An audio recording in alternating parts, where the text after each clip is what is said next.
you don't have to love The Last Jedi, right? I haven't seen You it. don't or you don't have to love The Last Jedi. You don't have to love Rogue One or anything Sure. like that, but they are competently made movies. Yeah. I didn't like Rogue One at all, but there's no denying, like, it was a lot more interesting to watch than Phantom Menace. And just on a very basic level, it made sense. The Yes. plot moved from point A to point B. The characters, even if they weren't perfect, and they were a little too broadly drawn and non-specific for my taste, like, they all served functions within the story. Yeah. Yeah, it was just like somebody didn't give a shit about making it a compelling or interesting story with any depth, but they definitely consulted their favorite book on how stories are supposed to fit together. Yeah, I mean, which gave but the whole point is that gave the movie a basic sense of purpose and propulsion that moved it from scene to scene in ways that were not bad to watch. Yes. Like, and in the contrast between that and the Last Jedi and The Force Awakens too, same deal. Like, those are movies that are put together the way they're supposed to be put together. So, like, the arguments are around the edges of what they mean to the fandom, and not so much around is this a movie that you can watch enjoyably for 2 hours? Yeah, just admit that. Just be like, I'm fucking obsessed with Star Wars, and that's why I like these movies, because I will literally watch anything that has the Star Wars brand on it. And that's, that's a little embarrassing, but it's fine. Just own it. It's when you go and you're like, oh, George Lucas was using a complex ring structure to organize. According to Joseph Campbell's theory of myths, George Lucas's story, they're bad. It's bad storytelling. How can you not tell? Even if Lucas had that in mind, and he may well have, because he's into all that shit. Yeah, because he's pretentious. Even if he had that in mind, he failed at it. Yeah, it's a bad story. It's not fun to watch. Yeah. It's just not interesting or fun. Oh. It's like if you had an amusement park and their new ride was just a sidewalk around a small park. And you just had to do all the walking on your own. And there was one guy who would not stop defending the genius of this ride. And it's like, I get it. You like power walking, dude. Just own it. That's cool. This is a shitty ride. Yeah. Oh, man. Oh, God. Why don't we just have a show that's us talking shit about George Lucas? Let's do that.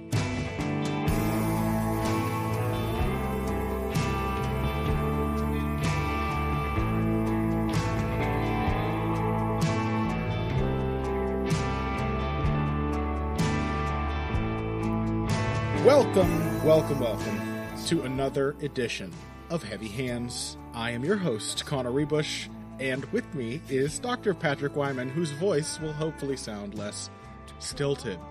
On today's episode, we are going to be looking forward to UFC Liverpool. Trying to do my best scouse, but very subtly there. This one has been on the horizon for quite some time. Darren Till, one of the most compelling up-and-comers. People were really, really shocked by that victory over Donald Cerrone, I think, and his charisma, his personality, his style, his gargantuan frame for the division. All of these things make him interesting, and of course, we have immense respect for Stephen Thompson as literally the greatest kickboxer ever born. That one's for our dear listener, Lucas. Luca, my apologies. So, this fight, well, okay, let me first lay it out. Sorry, I'm a little scatterbrained this morning. Let me first lay it out. What we're going to be talking about in today's episode. We're doing Thompson Till. There is not a lot else on this card that is really that compelling. So we thought we would take a quick look after the main event at maybe looking at Makwan Amirkhani versus Jason Knight. And then really just there are some interesting prospects on this card, but nothing that really feels like it needs to be watched, which has kind of been the tone for this week and the past couple weeks of UFC Fight Night events. Once again, all roads lead to UFC 225 at this point, and then onward through what will hopefully be a happy fight-watching summer. So we're going to talk about Kamaru Usman, Damian Maia, and the rest of UFC Chile, the outcomes that interested us most after UFC Liverpool. But let's go ahead and kick things off. Darren Till, Stephen Thompson. General vibe on this fight, Patrick? It's weird. This was a fight I was really looking forward to talking about and breaking down, and I thought that there would be a lot of meat to it. When I actually started looking at the film, though, I was pretty struck by like how straightforward a matchup it is, and really how much it all depends on one thing, which is Till's ability to pressure. In an open space fight, I think he's going to get straight up outworked. I think he's going to get angles taken on him that he can't really respond to. He doesn't throw enough when he's out in open space to compete in kind of an open space kickboxing matchup with Stephen Thompson. I think that's Thompson's fight to lose. On the other hand, if he pressures Thompson, if he can back him up toward the fence, then suddenly it becomes a much more interesting fight. Yeah, I mean, that's really what it comes down to. We're looking at Darren Till, who had great success pressuring Donald Cerrone in his last fight, which is something. I mean, that's definitely what you should do. It's a data point. It's what you should do against Donald Cerrone, who in retrospect is looking more and more aged with each passing day. So good call, right game plan. The thing about this matchup that's sort of perplexing, there's a certain like innate excitement about it because Darren Till is really interesting and Stephen Thompson always does spectacular shit when he fights, unless Tyron Woodley is the other man in the cage with him. So, I have this sort of animal instinct that is making me excited for this, but intellectually, thinking of this like an analyst, I still have a lot of questions that Darren Till has not answered up to this point, and a lot of them are really like the nuances of his game. I feel like I get how it works. I get how he wants to fight. The problem is I have not seen if he can do more than that or adjust that style of fighting to anything like any kind of variety of opponents. We've only seen him fight 4 times here in the UFC, I think. Like before Donald Cerrone, it was a relatively close fight with Bojan Veličković. And, it's just like, I don't know. I don't have that much faith in Darren Till yet to win these kinds of matchups. Do you? Well, he hasn't earned the faith in him to win these kinds of matchups. That doesn't mean that if you picked him to win this fight, you would be out of your mind.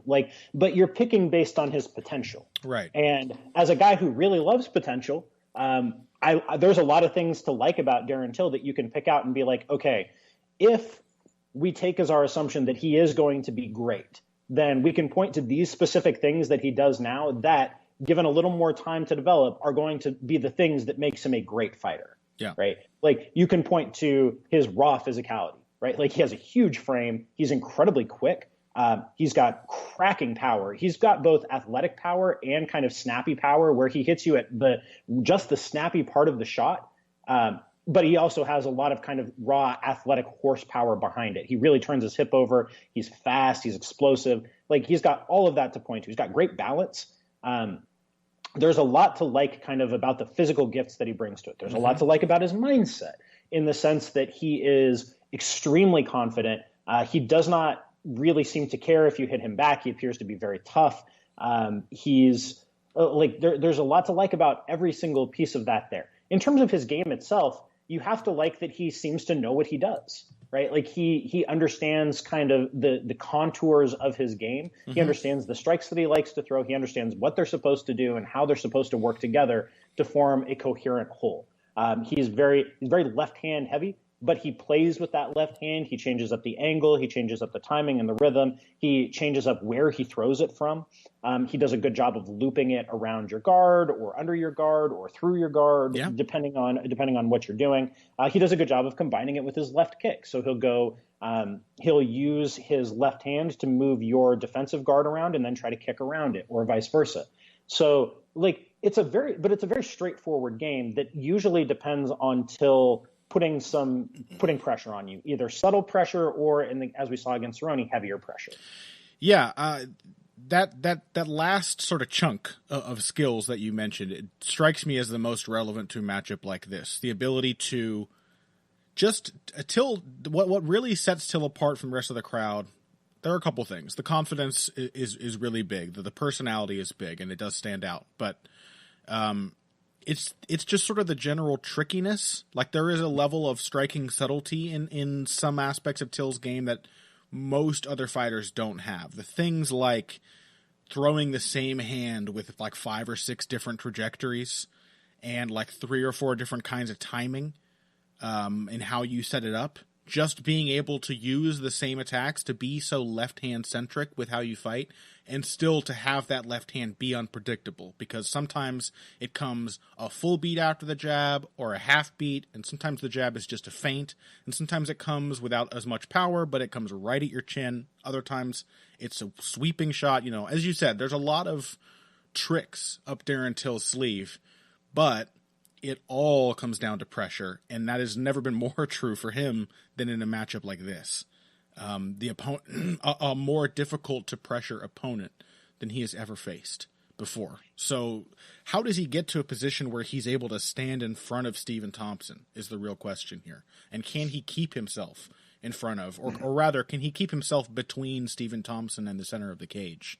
And yes. For how long?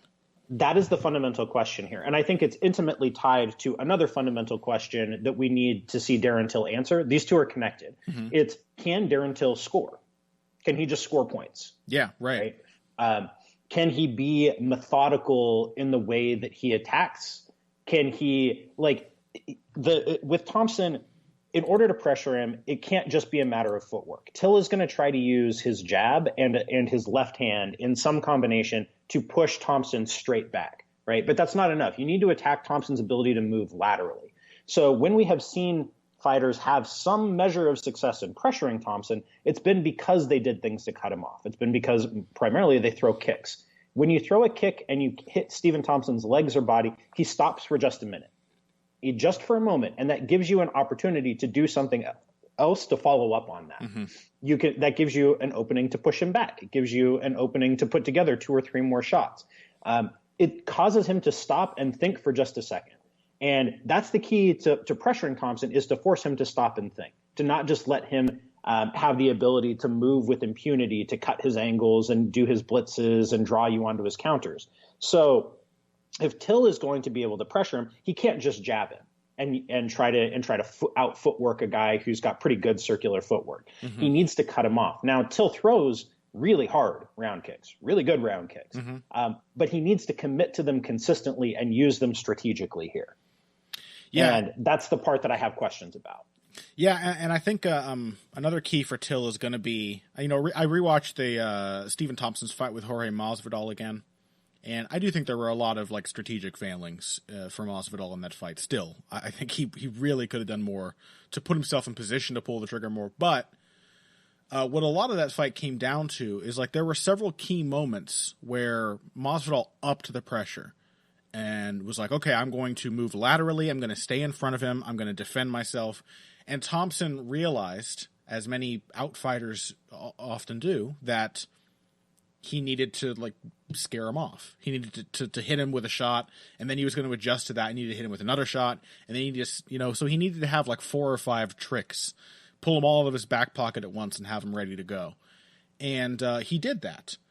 And the reason a fighter does that is because the other person doesn't want to get hit.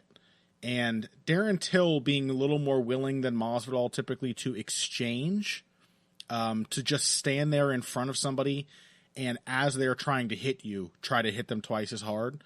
I can see that being something pivotal in this kind of matchup, that Darren Till maybe won't, there's going to be some moments where Stephen Thompson invites him to a brawl, and if he doesn't accept that invitation, even for just 20 seconds at a time, then otherwise it really comes down to how often can he stay right in front of Stephen Thompson. Can he do that without getting hit, as Stephen Thompson has a ton of variety and trickiness to his own game?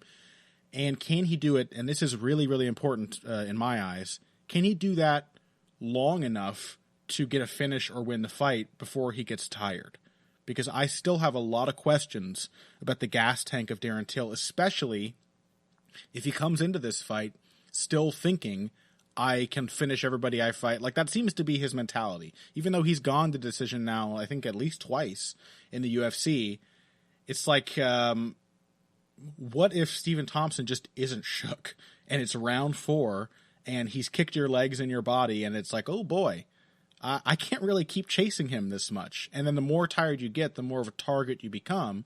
I've never had any questions about Stephen Thompson's stamina. I trust that he's going to be there being tricky and throwing weird shit for 25 minutes straight. And I don't have that same confidence yet in Darren Till. And against a fighter like Till at a quick pace. Yeah. I would assume Thompson is going to try to throw 15 or 20 strikes a minute at him. He's going to have right? to. And so it's like Darren Till is going to be in a really delicate situation of, I have to respond to this, but if I try to seize these opportunities and don't get the finish, then I'm in an even worse situation down the road where I'm even more hittable. Yeah, it's tricky.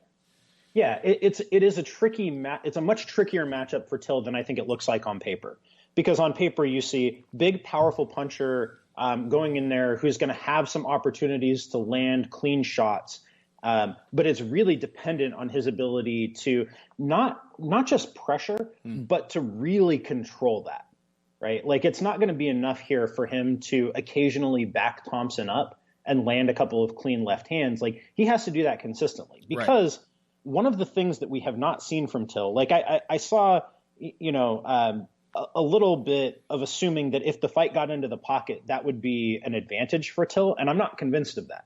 I think Stephen Thompson has turned into a pretty good pocket boxer and counterpuncher in that space. Mm-hmm. And so Till would have a power advantage in that kind of space. But really, Till does most of his counterpunching from long range. Yeah. He's much more of a Conor McGregor type of like draw you onto a shot, draw out your counter and then counter that, than he is a kind of a in the pocket throwing combinations and exchanging kind of guy. In that kind of fight, I think that favors Thompson more. It favors him strategically and tactically, because strategically, if he can make Till throw 20 strikes a minute, that pace suits Thompson. Till probably can't keep that up. Thompson probably can. Yeah. I mean, I get where people are coming from. Like, there are still a lot of things I see in Stephen Thompson striking in the pocket, or I'm like, ooh. Like he'll blitz forward with his head in a very similar position from one shot to the next, and all of this. But I think Stephen Thompson has shown in a short but very impressive MMA career that he really understands like the context in which his strikes exist. He really understands how to adapt to a situation. Like, at least he has one good answer to everything that his opponent just shows him. And so, like, you look at something like the Jorge Masvidal fight, there you see a lot of Stephen Thompson blitzing and throwing these weird combinations and doing a lot of really cool shit, like using a step-off jab to come in with a darting right hand from an angle. And this stuff that could get you in trouble if Stephen Thompson wasn't at the time fighting somebody who every time they saw a feint would throw both hands up and cover themselves.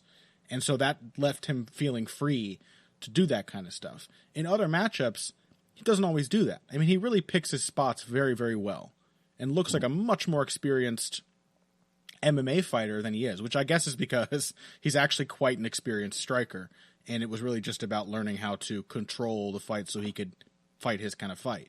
Well, and at this point, like, not to make it like not to go too hard on the Stephen Thompson appreciation train, but like he actually is a pretty experienced MMA fighter. Sure. He's been fighting in MMA for 8 years. He debuted in the UFC 6.5 years ago. He's fought a really wide array of some of the best. Yeah, it was 2012. He debuted on the Condit Diaz card, if memory serves correctly. That was February of 2012.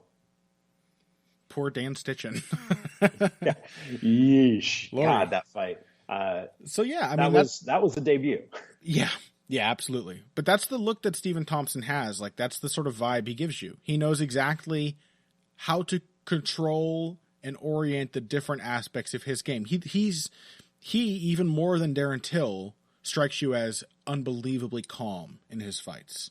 He maybe doesn't have the same kind of like brash confidence, but he makes decisions exceptionally well.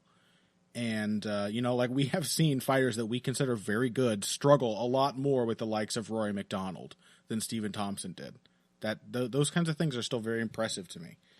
And I don't know that Darren Till's up to that just yet. Like, he could be, but I haven't seen it. And the road to getting the kind of fight I think he needs to win, if he doesn't get an early knockout, which doesn't seem super likely, is going to be, fraught with danger. It's going to be Stephen Thompson constantly moving, constantly looking to counter when Till does start to let his hands go, and constantly just peppering him.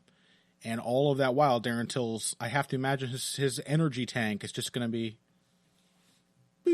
slowly depleting over the course of the fight.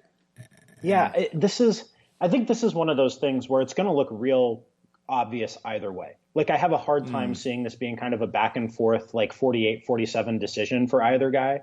Or if it does look like that, I think it would be very much a tale of two fights. This really strikes me as one where we're going to know within about 3 or 4 minutes whether Till is the real deal or not. Yeah. Because that's more or less what this boils down to, is can Till find ways to make his game work against a tricky opponent who is a tough matchup for him?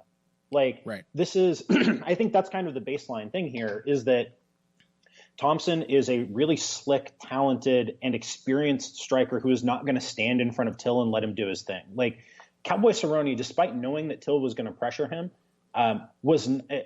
is a guy who is spotty in his ability to stick and move. Yeah. And occasionally just crumbles if he feels you start to land big stuff. I've been told that Cerrone's head was just kind of not in the right place for that fight from the get-go. So, that's just sometimes a thing that you're going to get with Donald Cerrone. Stephen Thompson, we have never really seen him struggle as a mature fighter with somebody who comes out and tries to get after him. So, Till is not going to have an easy time doing that. That's kind of the baseline thing, is Till is not going to get many shots, and in open space, Thompson is hard to hit. He's hard to hit if you can't push a pace and you can't pressure him. Yeah. So we've talked a lot about Darren Till needing the pressure, but essentially it strikes me as a matchup in which all the pressure is on Darren Till. Like, he needs to seize every opportunity in the right way. There's a lot of pressure. Like, he's going to be demanded to make the right decisions the way that Stephen Thompson does, because Stephen Thompson is going to force his kind of fight. I just don't think Till has the volume or the style to make Stephen Thompson fight other than the way he normally does. He can try to take advantage of it and apply pressure, but it's a narrow path to victory, it feels like, for Darren Till. What does, before we wrap up, what does the obvious Darren Till win look like in your eyes? You said there's basically two clear ways this fight could be going at any moment. It's that Till really punishes Thompson with kicks. That's what you have to do when you're fighting Thompson, is you have to take what he gives you. You have to a lot of the time, Thompson's legs are going to be there. His body is going to be there. It's hard to hit him in the head in open space. It's not so hard to hit his body and his legs.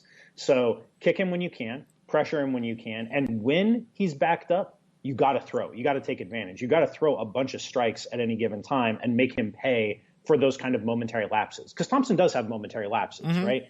Especially there's still times, even now, after all of these years, where Thompson will stop to admire his work after a combination. Yep.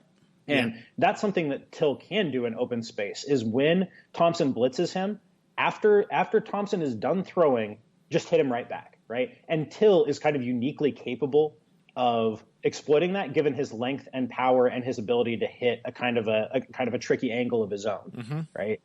So just after Thompson's done throwing, make sure you try to hit him back. And I think Till, Tyron Woodley was a guy who was giving up 3 inches to Thompson, and despite his explosiveness, that's still a lot of height. Till, with really long arms and a really long frame, and the way that he turns his hip over into his shots, can hit Thompson from ranges that Thompson is not used to getting hit at. So I would say that's kind of Till's path, is either he cracks Thompson with a big shot at range, entirely possible, especially on a counter, or he manages to just kind of back Thompson up and lands one really good elbow or one really good left hand and puts him down, and it's a first round knockout. Yeah. But I really think it's going to be a matter of the confidence. We'll be able to tell from Till's body language about 4 minutes in whether he's got the fight he wants. Yeah, because all that sounds amazing, but if he just starts following Thompson for a few minutes, and Stephen Thompson, who has a very similar build to Darren Till, not quite as powerfully built, but is the same height, and I think has slightly longer arms. I think about the same. So it's if Stephen Thompson just plays his kicking game, and yes, Darren Till's dangerous at that range, but doesn't kick all that often. So if he looks like a normal Darren Till, and Stephen Thompson looks like the normal Stephen Thompson, and things aren't dramatically changed for either guy, or they're not dramatically game planned around the opponent, I don't know. it's not hard for me to see Darren Till winning. I think all of what you described sounds eminently possible, but it does feel like I can't expect that outcome until I have actually seen him like pull off that intelligent of a performance against an opponent as intelligent as Stephen Thompson. Yeah, it's one of those things where it's going to look like, I really stand by my assertion that it's going to look real obvious either way. Either Till is the guy that we think he could be, or he's not at this point in time, and Thompson runs rings around him. Like, it's just, I don't think there's much of a middle ground here. Yeah, I think you may be exactly correct. So let's take a break. And when we come back, we are going to just dip into basically the rest of this card. As I said, it's not the greatest undercard you've ever seen, but there are a couple gems in there, and if you are interested in the fighters of tomorrow, then there are some interesting prospects on there. After that, we're going to get into last week's UFC Chile, yet another UFC event with an underwhelming undercard, which ended up being pretty damn satisfying and fun to watch live. And just as the week before, yet another Fight Night event in which the main event, the only fight that seemed worth watching, ended up being the worst one on the card. So we'll talk about all of that after this. Hey everybody, thanks for listening to this week's Heavy Hands. If you like what you hear, please consider pledging to support the podcast on Patreon. Patreon is basically continuous crowdfunding. You sign up to contribute a certain amount per month to help us with production costs and the like, and in return you get rewards ranging from a mention on the Heavy Hands website to a question or topic of your choice being discussed on the show. We have a lot more in the works to reward you for your help, and we appreciate every contribution. No amount is too small.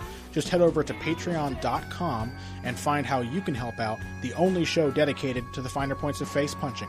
Now let's get back to it. And you're ready to go, right? Mm-hmm. Okay. And welcome back to Heavy Hands.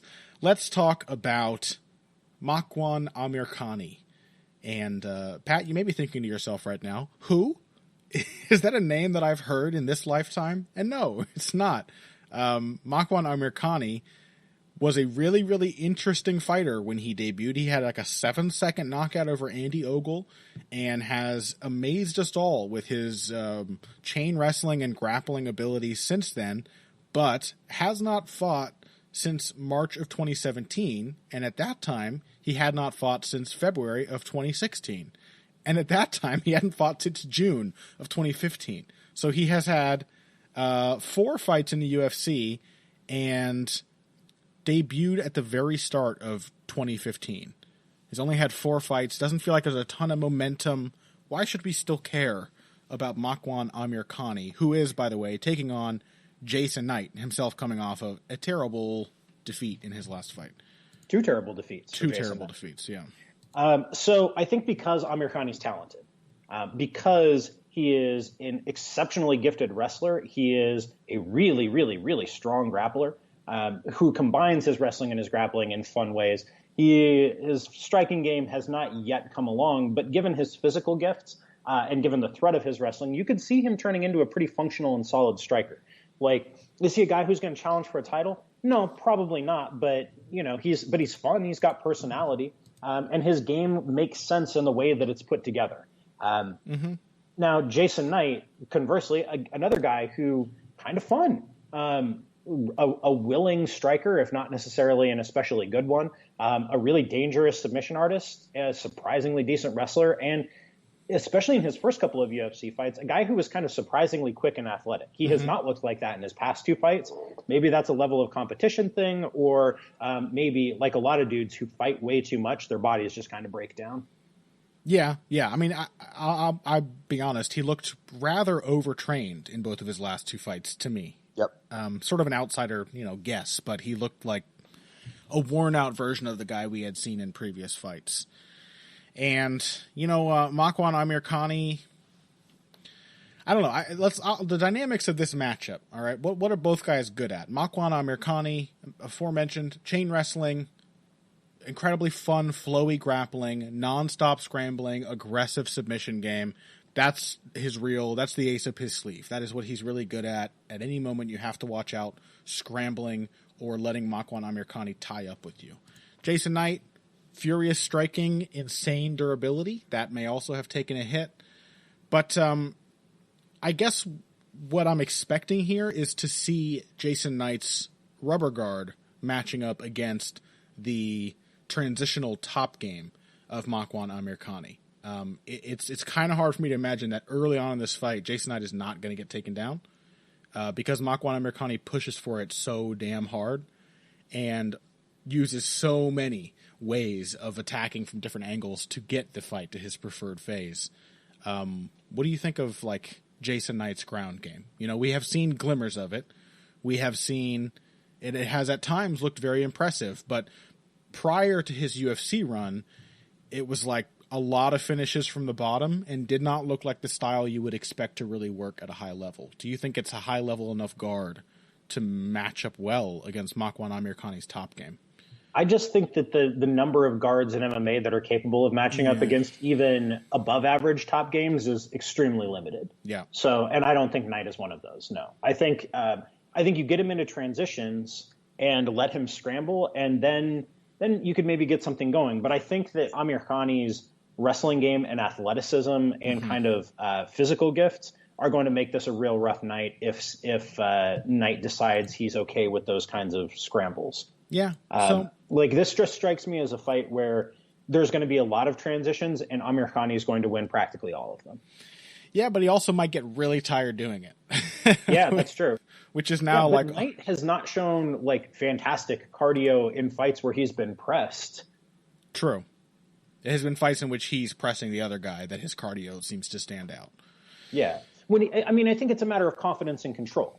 Right. Like if Knight feels like he's in control, he can throw a lot, but he's a passionate kind of fighter. And, you know, what drains your gas tank quicker than anything else is when you let yourself get out of control and you let your adrenaline take over. And Knight strikes me as a guy who lets his adrenaline take over. Yeah. Same for Amirkhani to a certain point that, you know, he's a passionate guy as well, probably in more ways than one he would like to tell you. But,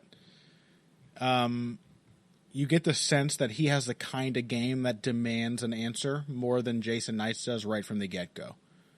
Like, even though every fight starts on the feet, I just don't trust Jason Knight's ability to even read a reactive takedown well enough that I think he's going to stop the first few attempts from Amirkhani. And so it's like, if you end up fighting Amirkhani's fight from the beginning, how do you get yourself out of it? Miracle submission, or he gets tired enough without you getting super tired that you can knock him out late. It just feels like a rough one for Jason Knight to me.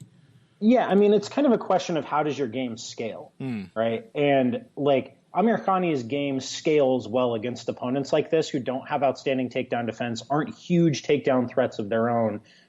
Like you can see Knight's takedown game really depends on an explosive first step, because he doesn't really get his hips low. He doesn't really drive through especially well. It's really, he's kind of surprising you with how quick he is on his level change and his penetration step, which I don't think is going to get you that far in extended wrestling exchanges with a guy like Amirkhani. Amirkhani got out wrestled by Arnold Allen. Arnold Allen is a really good wrestler. Yeah. Like a really good all around technically skilled wrestler who's been doing it for a very long time and who doesn't get tired. Yeah. So, exactly. And that's always big. And like that was a problem for Amirkhani. It's always a key to Arnold Allen's victories. It doesn't seem like Jason Knight has the same kind of advantage here.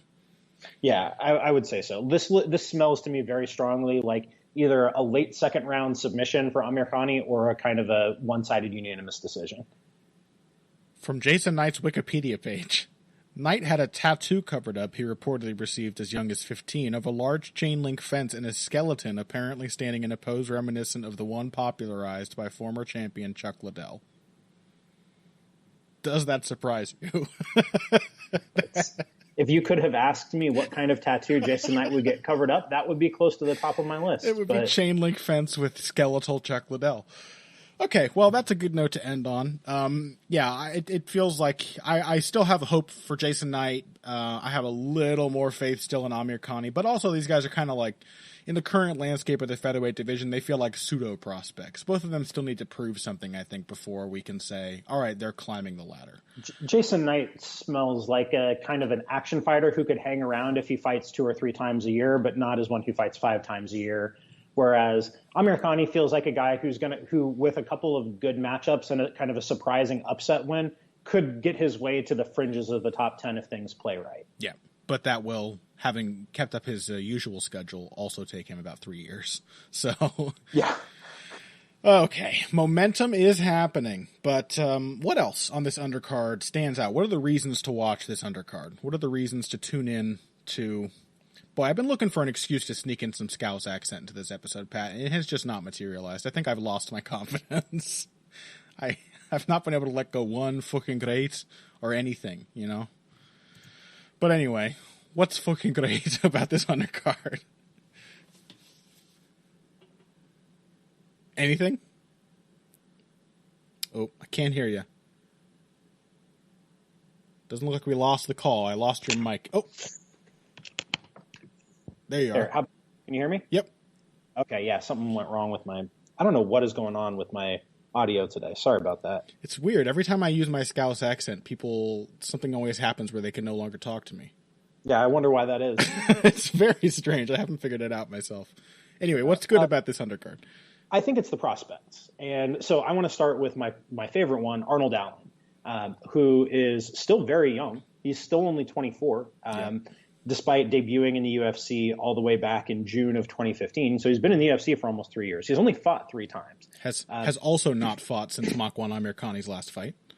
Yeah, he's like a more kind of athletic featherweight version of Brett Johns in the sense that he's a really controlling wrestler and grappler.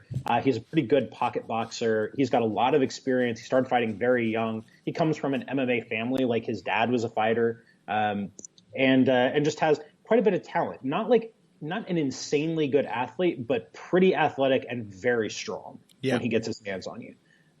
So he's a guy I think has some real potential. Again, is kind of like a get up to the fringes of the top 10 kind of dude. Mm-hmm. And somebody who, like, depending on the matchup, if you have a top 10 guy who has gotten all the right matchups but has issues with his stamina or something, like Arnold Allen is, he makes people fight when they fight him. He always kind of gets hit a little more than you'd like him to and ends up in more of a fight than maybe you'd expect, but everyone who has fought him so far has had to fight him.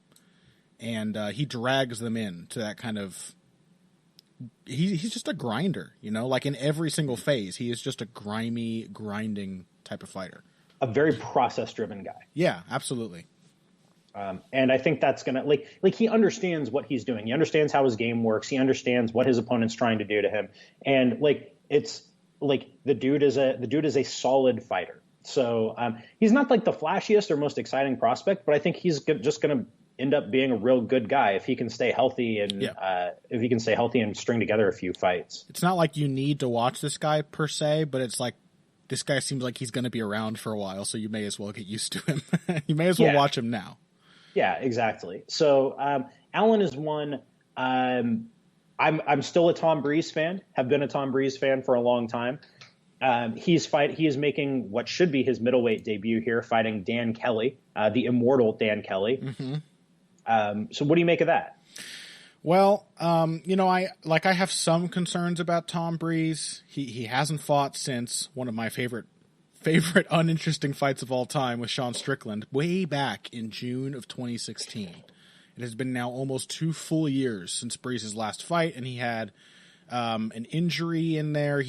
There was some weird thing when he was supposed to fight. God, they were going to have Breeze fight Oluwale Pongboj, and he was deemed unfit the day of the contest. And I don't really recall exactly what was going on there. I thought there was some anxiety. It was the weight cut, I think. Oh, okay. But that was a middleweight in what fight. Would have been his middleweight debut. They didn't like his weight cut. I don't know. Yeah. So weird things have been happening with Tom Breeze. So I have some reservations about where he's at. But I just watched footage of these two guys, and I'm like, man, Dan Kelly is used to fighting a different sort of type. You know what I mean? Dan Kelly is used to fighting fighters who are not dramatically bigger than him, much longer of arm and capable of using their reach. He's used to fighting fighters who, maybe aren't the greatest at stopping change takedown attempts or being beaten up in the clinch. He's used to fighters who have shown a real tendency of slowing down. I don't know. I just haven't. Breeze is a very calculated, controlled striker, and a shockingly capable wrestler and grappler who seems to approach his fights intelligently. I guess there was the one question of him fighting Keitaro and choosing to grapple him, but he also showed us that he could out-grapple somebody of that caliber. So it feels like it's going to be the same kind of fight Dan Kelly has usually in a lot of ways, but except he won't win it at the end. Do you know what I mean? Yeah, Breeze is, when you look at all the individual parts of Breeze's game, you see a guy who could be really, really, really good. Like, he's kind of a dark horse type of prospect and has been for a long time, where he's huge, he's extremely strong, he's very athletic, he's very quick, he's got a lot of snap on his punches, he understands grappling very, very well. Like, he's a John Danaher protege. He's spent a lot of time wrestling. He's a very good wrestler. And then on the feet, like, he has been a dedicated boxer. He spent a lot of time in boxing gyms. So you see the various pieces. The question is, how do they all fit together, and can he stay healthy enough? Because injuries, too, have been a problem for him for a very long time. Like, he was off for, almost 2 years before with, I think, a knee injury back between 2012 and 2014. He's had long breaks in his UFC career. He's had those problems with weight. Firas Zahabi, I guess, has a thing for, like, cerebral, talented, natural fighters whose bodies begin to collapse when they're 23. Yeah, kind of. he's very good with them, though. So as long as they... Yeah, I mean, the thing is all the circumstances surrounding Breeze are what make this matchup interesting as a matchup. Because stylistically, it feels like Breeze kind of has all the advantages. But, like, Dan Kelly thrives on people getting tired. And when you don't fight for 2 years... Even if you feel like your fitness is really better than it's ever been, you don't know how your brain is going to affect your body during the fight itself. And how you might find, like, oh shit, I have gassed and it's 4 minutes into the fight. And does that freak you out more? And does that cause you to be unable to recover your energy? And all of these are genuine problems against a fighter like Dan Kelly. He may be there to be hit for the duration of the fight up to that point, but it does seem like it's not unlikely that Breeze is surprised by getting quickly tired in a matchup like this. You know, I'm not. I have a lot of hope for Breeze, but I'm not super confident in how he'll look. I don't feel like I can be. Yeah, I think that's kind of a common theme running through a lot of these guys at this point.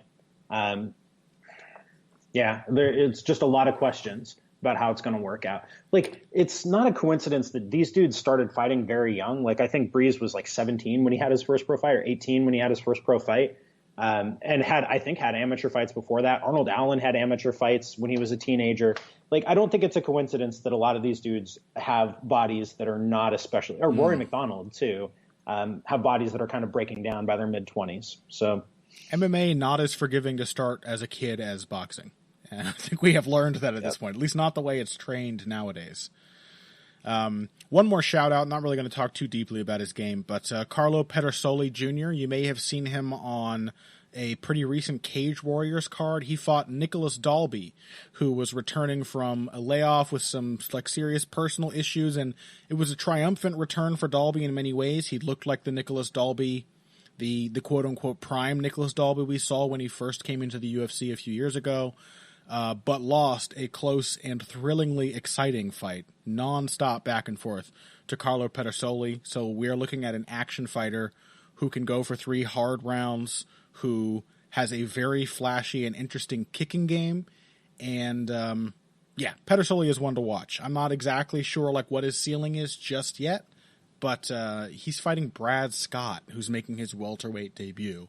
So maybe Brad Scott will be dead when he shows up, and Soli will be able to do impressive things to his corpse. We'll see. I'm actually really interested in Brad Scott making 170. I have no idea how that's going to happen. But that's about all that I think is really like must see, or even interesting enough that if you like this kind of thing, you should watch on UFC Liverpool. Everything else for the rest of this episode is all about UFC Chile. Pretty fun event, as it turned out. UFC Liverpool may well indeed turn out to be the same way. That's been the pattern these last 2 weeks. It doesn't mean that you are obligated to be interested, of course.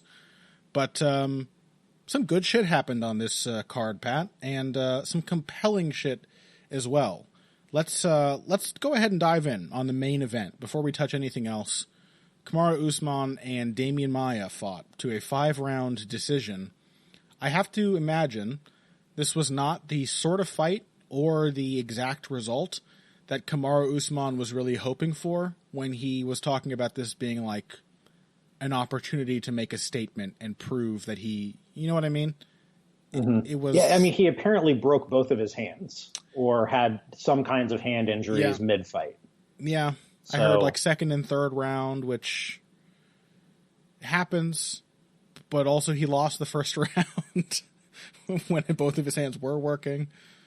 So, I don't know. What did you make of it? Did it change your first of all? Did it change your idea of Kamaru Usman's potential or your idea of like where he is at right now? Did you have to reevaluate anything about him after this fight? I have been in the process of reevaluating Kamaru Usman basically since he debuted in the UFC. Like, because you see the talent. The talent is just insane. Yeah. He's so fast. He's so strong. He hits so hard. He has maybe the strongest hips I've ever seen. Like some of the shots that Maia got in on were Maia's best shots in years. Maia's wrestling was on point. I know it's insane that he has been stopped on like 49 takedown attempts in his last 3 fights. He has been facing some really top-notch wrestlers. This was like the most prepared I think he has looked to get somebody down. He was getting in deep shots. Yeah. Really deep shots. I mean, just let's make this sound as sexual as possible. But like he was as close to perfect with the timing and shot selection here as we have ever seen him. Just like thrusting into Kamaru Usman's hips. Really getting in there. Well, no, I mean, in the sense that like he was moving from strikes to takedowns beautifully. Yeah. He was hitting reactive takedowns in a way that we have not seen from him before. He was driving through. Like against Covington and against Woodley, a lot of the time when Maia got in on a takedown, you would just kind of shove his head away, and that was enough to stop him from driving through. These takedowns, Usman was defending them properly. Maia was still driving through, and Usman had to get to a second and sometimes third or even fourth level of takedown defense to stop the shots. Mm-hmm. Like this was much, much better from Maia. But the hips thing is that like all those levels of takedown defense. Frequently it's like, okay, sprawl, okay, whizzer and harder sprawl, okay, even harder sprawl. It's like you feel like you've reached your limit of how much he can resist you with his hips alone or relying largely on the strength of his hips. And then he just like smashes your face to the floor with them. And you're like, holy shit, how am I ever supposed to get a hold of this guy's lower body and pull him off his feet? It's that he was in mechanically disadvantageous positions, and the sheer strength of his hips allowed him to not get taken down. Yes, like, over and over again. I mean, and he showed up. It's not like that was a substitute for technique. Like his actual takedown defense, his technical skills in that area were every bit as good as you would expect from a guy with his pedigree and his experience. Mm-hmm. So like he looked fine there. It's just like, man, it's really worth noting how good that was. So like you look at Usman's game and you see these pieces there. You see his takedowns, you see his ground strikes, you see his control in the clinch, and then you come to his striking. And it is just, I don't know what it is, but it is just not happening. Do you have any theories on why Usman's striking is so kind of underwhelming, Connor? I don't know. A listener and friend of the show, Adel Burkic on Twitter, he sent me a video that was Kamaru Usman sparring with Michael Johnson. I think you may have seen this. Many people have. But they were going at it. And it's really strange because these two dudes, like, they spend their camps beating the shit out of each other. And yet, we haven't even seen the things out of Usman that are usually the marks of someone who gets a lot of their work in hard sparring. Like, do you know what I mean? Like just the simple things the simple signs we look for that we're like, okay, this guy has sparred hard and feels more comfortable doing that than anything else. So he's not flinching when there's shots coming at him. He's willing to exchange. He looks totally at peace with the idea that he's going to catch one on the chin at some point. Anything like that, or he's at least willing to like throw 4 punches hard in response to getting tagged. Like these are things you develop when you have people who just kick your ass in the gym every single time you spar with them. Usman has not developed that. as a result of hard sparring. And that's not a huge shock in and of itself. Like, just having people being beaten up is not always a great way to teach them new skills. But he still spends so much time thinking about what's happening. And it's abundantly clear. What you talked about last week, Pat, was, I think, more clear than ever in this fight. It's like Usman spends so much time thinking about what counter might be coming back at him that he gets hit by it, whatever it is. Do you know what I mean? Mm-hmm. He's like, well, I could be hit by anything after I let this right hand go. So I'm going to wait 20 seconds too long to actually let the right hand go. I'm going to throw only that one shot because I have spent all this time just focusing on what it might do and what might happen as a result of it. And then after I throw it, because I haven't found any way of like narrowing down my options, like what's coming back or how are they reacting, I'm just like, it's just like he feels anything could happen to him at any moment on the feet. He doesn't seem to have like a basic logical understanding of how striking kind of flows and fits together, which is crazy because he is exactly the opposite with his wrestling. He is exactly the opposite. He's so smooth and comfortable, whether it's stuffing an incredibly good takedown or, you know, riding somebody on the floor or whatever. Like I just don't know what to do. How do you get his striking to be better? How do you get him to look remotely confident in it? How do you get him to put his shots together without just freezing every other time he throws something? I mean, here's the thing: is like based on the progression that we've seen from him, he should be at that stage right now. Yeah, that's kind of the hard part about this is we're seeing no improvements on that front. Like his technique is not getting worse. Like he's showing off new things. He's showing off jabs. Mm-hmm. He has been throwing real sharp jabs in his last couple of fights. We've seen him move back and forth between stances. He's a more willing kicker. All of those things are great. Fantastic. Wonderful. Keep working on that. But the basic issue is that he does not look comfortable at the idea of somebody throwing at him. And he has to like talk himself in to getting into the kind of fight where guys are going to throw at him. Yeah. And as you move up in this division, you're going to be in fights where guys are going to throw at you. Damian Maia threw at him, and Damian Maia hit him. And Usman did not seem comfortable with the idea that Damian Maia was going to hit him. Mm-hmm. Not at all. And that's kind of a baseline problem. I don't know what the solution is for that, because normally the solution would be hard sparring. But like but as you pointed out, that's not the problem here. He does plenty of it. Yeah. Well, last week I sort of like briefly mentioned that the distinction between thinking and doing in a fighting context. And the people who do excel in hard sparring are doers mostly, or people who like understand what it is to just do. That you give them instructions, and I think they just execute. And we sort of discussed the problem that Usman may in fact be a doer. He might excel more at striking if he could treat it the way he does his wrestling, where he's clearly just feeling and reacting and relying on his muscle memory. But hard sparring is not the way to do that for everyone. And I'm starting to wonder if maybe that's the problem, is like the way that Henry Hooft proofs and tests the skills he's taught to his fighters is not good specifically for Kamaru Usman. Like Usman might be the kind of fighter who is perfect for, I don't know, we can rack our brains. But the thing is like hard sparring for a certain kind of mindset, and I speak from personal experience here, is the equivalent, can be the equivalent of throwing a kid into the deep end at swim lessons. And for some people, you throw them into the deep end and they will swim. And those are your natural swimmers or your natural fighters. But for a lot of people, you throw them into the deep end and all they will learn to do is not drown, which is not the same thing as swimming. And Kamaru Usman looks like somebody who knows how not to drown. Clearly he can survive 25 minutes and win almost every round without much question. But he does not look like a comfortable swimmer. He doesn't look like he knows exactly where to place one hand after the other. You know, like, again, how the whole striking game fits together. So, I don't know. You know what might be helpful for him? Yeah. Is, like, just going to a boxing gym and having a coach work, like, half speed with him. Yeah, like he needs to get used to seeing shots coming at him. He needs to have an idea of like, okay, I block this shot this way and this shot this way. Just have a few set responses. Like a real organic kind of mitt session with somebody who's just going to like softly toss out strikes at him for him to see after he throws. Yeah. it strikes me that he needs to like work slow and be able to see and think about this stuff to the degree that going forward, he doesn't have to think about it anymore. He needs to like settle these issues in his mind, I think. Yeah. So it does feel at the moment like maybe a camp switch or at least a change in the training situation is maybe going to be the thing that does or does not turn Kamaru Usman's career around.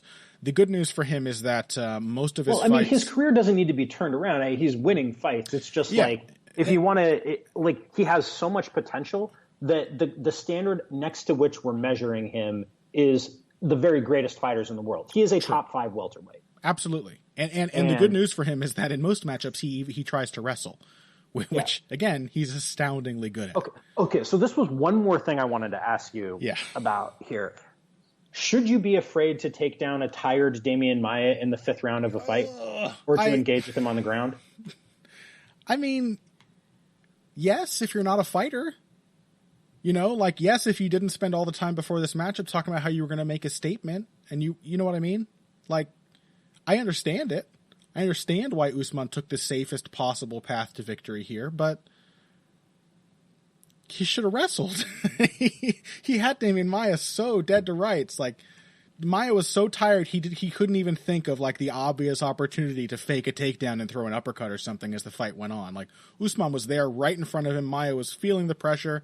Yeah, I was so disappointed by that, Pat. I was like, this was worse than Maia Covington. Because I really thought Usman would try to wrestle Maia. I was a little disappointed. He went full on Woodley. He went full Covington. He didn't want anything to do with Maia's ground game. And I'm like, dude, that's the part you're good at. You know, like that's your thing. Grapple with him. So, yeah, it wasn't the right statement, I don't think, for Usman. I don't know what that says about his mentality going forward. But the fortunate thing, again, is that few fighters demand a certain kind of respect or fear on the ground as much as Demian Maia. So most of the time, Usman is still going to be trying to wrestle people. And maybe the sad truth is that he can probably still have a very fulfilling and successful career, even if his striking never improves much beyond where it is now. But it feels like he could be a real champion type of fighter if he could just get comfortable with the idea of striking. It's just not there yet. Yeah. Well, okay. So Kamaru Usman still perplexing us, still troubling us, and that fight was about 30% as satisfying as I expected it to be. But there was a lot of other interesting stuff happening on the undercard. We're going to take a quick break. When we come back, Tatiana Suarez did the damn thing against Alexa Grasso. Dominic Reyes proved that he is a certified real deal with another first-round knockout, this one over Jared Cannonier, and a few other things interesting besides on this undercard. We'll get to all of that after this. Financial support is fantastic, but there are other, even easier ways to support Heavy Hands. Perhaps the best is by spreading the word. We know our fan base. You're all cool, popular people with serious social media presences. You're tastemakers and trendsetters. Okay, there are one or two of you that don't fit that description. You know who you are, but no matter what, you can always help us out by telling folks about the show. And you can also give us a positive rating and review on iTunes and Stitcher, things like that. We rely on word of mouth and positive feedback to grow and improve, so thank you very much for your time and your help. Now, back to the show. Welcome back to Heavy Hands, Segment 3, and we are moving on to the co-main event of UFC Santiago. Tatiana Suarez, we expected to be a tough matchup for Alexa Grasso. She was a very tough matchup for her, Pat. It took her 2 minutes and 44 seconds to sink in the rear naked choke, which was one of those kinds of rear naked choke where it's like so far under the chin and so locked in behind the head and everything that you kind of feel bad for the person being choked more than you usually do. I have some sympathy for Alexa Grasso because surely this is not the way she wanted this fight to go as a fellow promising young fighter. Yeah, even by the standards of people getting viciously rear naked choked, this was a pretty vicious rear naked choke. Yeah. I think this fight went more or less exactly how we thought it would. Just really fast. Yeah. Like it was surprisingly fast, shockingly fast. Yeah. It's like, but it kind of confirmed, I think, what we thought coming in, which is that Grasso didn't have the takedown defense to compete with somebody like Suarez and didn't have the basic sense for how to stay at distance and do work at distance in order to keep her off. Like, I think this says it teaches us something about both fighters involved here. Like, it tells us just how good Suarez could be, which is to say really, really, really good and potentially the champion in this division. And also about kind of the limitations in Grasso's game. I wouldn't go so far as to call Grasso a busted prospect yet, but she's on the way. Yeah, I mean, if she didn't, this is the kind of result where if she didn't learn any kind of lesson from the Felice Herrig loss, she must learn that lesson from this one. It feels a lot more like she's got to change something, and the need is becoming more dramatic. She needs to change her camp, is what she needs. Yeah. She's still training at that like pretty small gym in Guadalajara, as far as I know. Lobo gym, isn't it? Yeah, everything I've seen from her Instagram says that's still where she's at. But like, she needs to get to a big camp where they're going to teach her wrestling and some strategy and how to avoid getting beaten the way that she's getting beaten, because her talent is still there. Like, it's not like her talent has gone anywhere, but clearly she seems like she's stalled out development wise. Yeah, absolutely. She's not really coming up with any new answers. As for Tatiana Suarez, like, I think you're right. Looking like I'm always nervous when I say some shit like this, but looking like a potential future champion. There is no wrestling in this division that really compares to what she just did to Alexa Grasso, and that's what she has successfully done to everyone she's fought up to this point.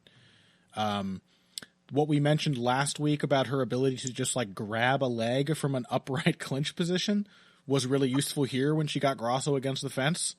She just can reach down and grab a single leg, and she's real annoying with like the way that she'll lace and attack the legs from those kinds of positions. Just constantly bothering your base once she gets into contact with you. So you always have to be on the lookout for like, okay, she's trying to trip up this leg, she's trying to block this foot, she's trying to grab this side, she's changing direction. She's a very busy and very physically imposing wrestler. And there are not many women in this division I can see really coming up with a successful answer to that. Yeah, I mean, she's gotten hit a grand total of 20 times in her 3 UFC fights. And it's not because she's got great striking defense. Nope. It's because it is impossible for a fight to not be where she wants it to be. Like, almost impossible at this point, which is saying something. It's not like Grasso has no idea how to defend a takedown, you know? Like, that's one of the striking things here is when you watch Suarez hit her takedowns, she's doing it effortlessly against some people who like know the basics of how to defend a shot. Well, my sense is that right up until the very elite of the division, she could never develop her striking a whit, and she could still be successful doing exactly what she's doing right now. Like, she could take down, look at the fighters that are going to be ranked ahead of her here. She could take down Randa Marcos exactly the way that she took down Alexa Grasso. She could take down Courtney Casey that way. She could probably take down Felice Herrig that way. She could take down Michelle Watterson that way. Carla Esparza, probably, just given the sheer size difference between the two of them.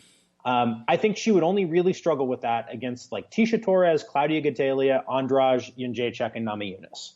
I think those are the only 5 fighters that I would probably pick over her at this point. Yeah. And if she improves her striking, like Jędrzejczyk almost feels like maybe the only one with the genuine like combination of stamina and technical solid takedown defense to really Jędrzejczyk's takedown defense compares most favorably to like the best takedown defenders in the male divisions in this division. And other than that, Rose could get there, but Rose is also willing to grapple. Yeah. So yeah, I don't know. I like it, man. I'm interested. I want to see it. Yeah, I like having a beast female wrestler, Suarez. I'm definitely interested. I was interested already, but after that layoff and everything, I think she has profoundly answered whatever questions you may have had about like, how serious is she about this? She's a problem. You're going to have some serious wrestling ability to deal with her. So, yeah, I mean, who do you want next for her? What's your dream matchup for her? That's a good question. Let me peek myself at the rankings. Let me get a little idea for what's out there. Even though we just ran through most of the matchups. Tatiana Suarez going forward. Yeah, I mean, I'd like to see her. I'm trying to think of who else's career am I not trying to destroy, and which one. Maybe like Felice just lost. Is Carla coming off a win? She is fighting Claudia Gadelha next month. That's on the undercard of UFC 225. I don't know. I guess you don't want to push her too hard, too fast. She said herself in her post-fight interview that she's not looking to race through the division. She just wants another ranked opponent. So, I've got a suggestion for you. Yes, please. Rather than making the listeners hear me waffle. Michelle Waterson. Okay, I mean, I'll be honest, Pat. It feels like a little bit of a gimme from the wrestling perspective. I mean, Waterson's very dangerous on the feet if Suarez doesn't just bull rush her. But otherwise, I think she's going to have to deal with a whole lot of size when they tie up and then go to the ground. Yeah.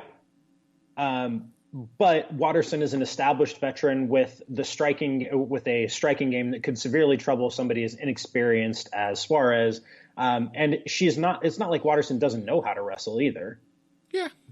I mean, I think all I'm saying is I would confidently pick Suarez in that matchup, but it sounds fine as a next step to continue proving where she's at and a matchup too, where like, I don't trust Michelle Waterson's game to force a striking matchup on someone like Suarez. I don't think she's ever really successfully done that, but a matchup in which Suarez could, at moments, choose to strike with Waterson to see where she stands.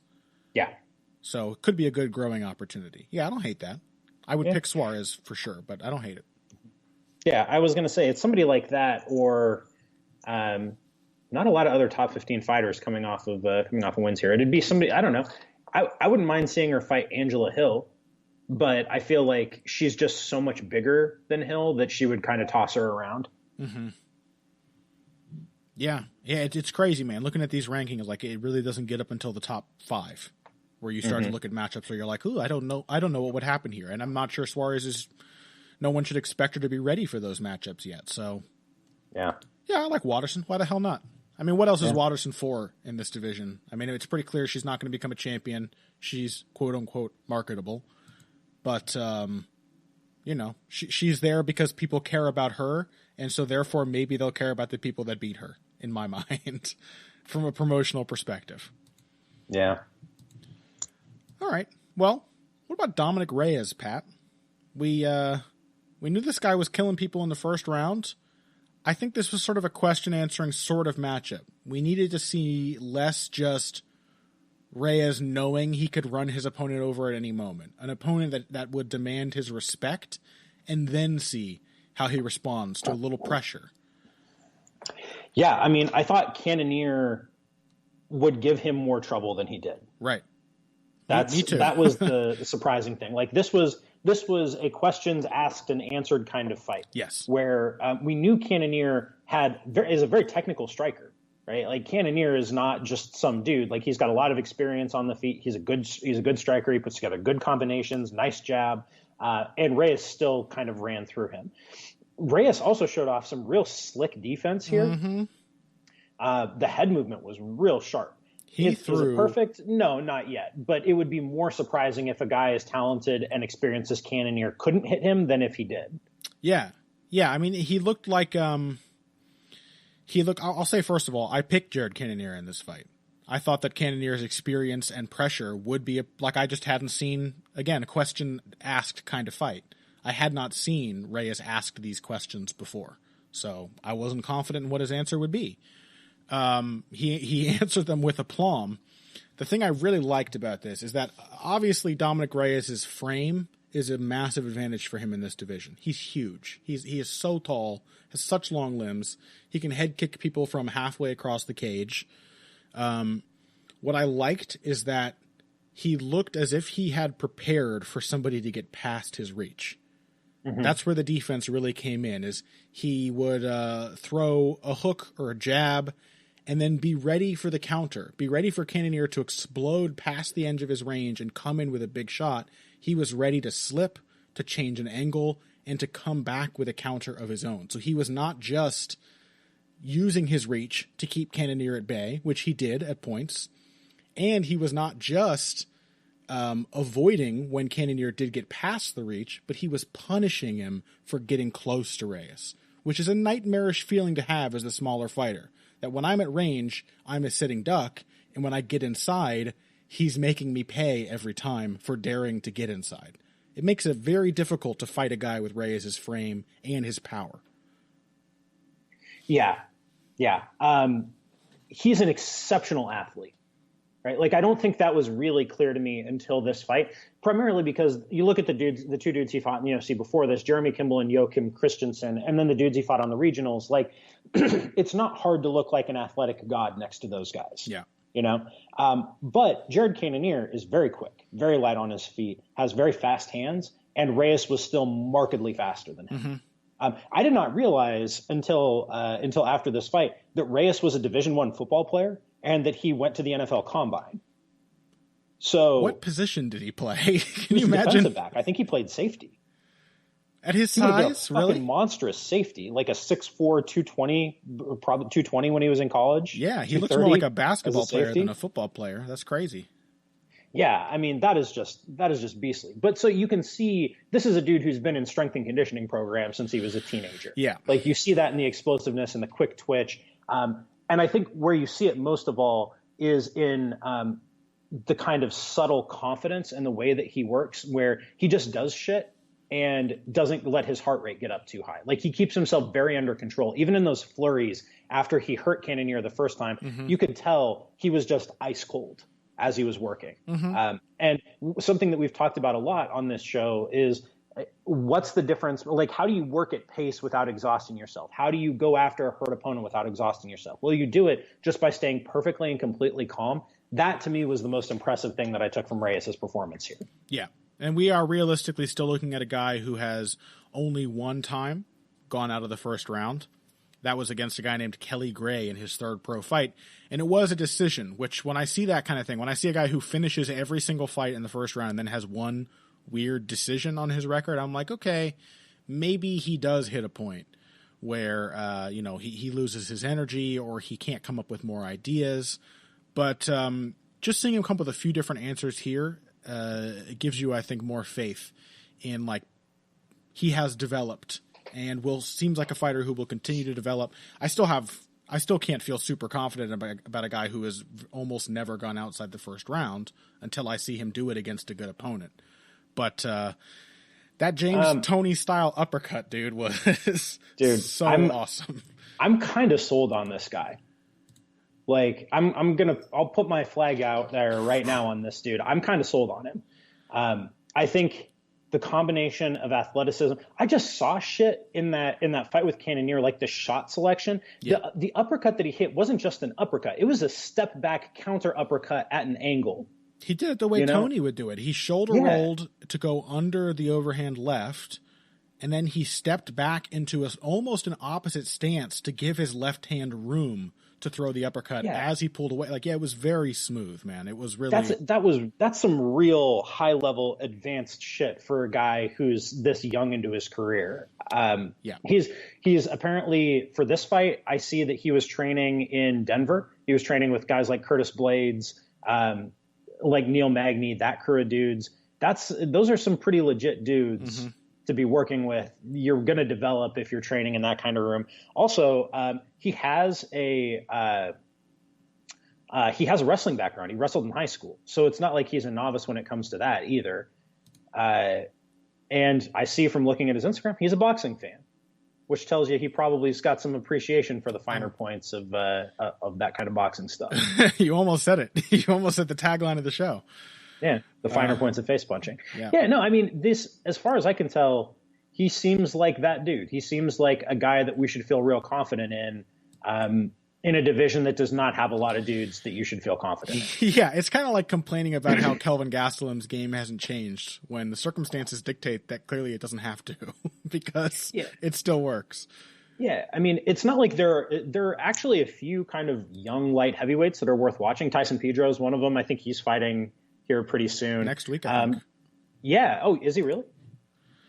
I think so. Maybe the week after next. Let's check this. This is worth checking in on. Maybe I'm just insane. He is fighting Ovin St. Preux on that Singapore card. Oh, okay. In a few weeks then. In a month. Yeah. I think that's probably Pedro's fight to lose at this point. Yeah. I mean, there's some things happening at light heavyweight. I still, there are questions that still deserve to be asked about Dominic Reyes, but it's hard to think of many fighters who are going to be able to ask them until he gets, like Suarez, to the very top of the division. So crazy shit going on there. Dominic Reyes, certified badass now, not just a suspected badass. Finally, just a few quick words. Two of my boys fought on this card. My boys that I am so very proud of, Pat. Gabriel Benitez and Enrique Barzola. The two guys who have stuck around since the first season of The Ultimate Fighter Latin America, a show that seemed to have a completely bullshit cast. That Barzola was on the second season. Whatever. Early Ultimate Fighter, whatever. Ultimate Fighter Latin America has never been particularly impressive. And yet, a shocking number of fighters have not just stuck around because they are being marketed to those audiences, but because they are becoming genuinely quite good fighters. Barzola's in there, Benitez is in there. We also have guys like, who's the one with the mustache?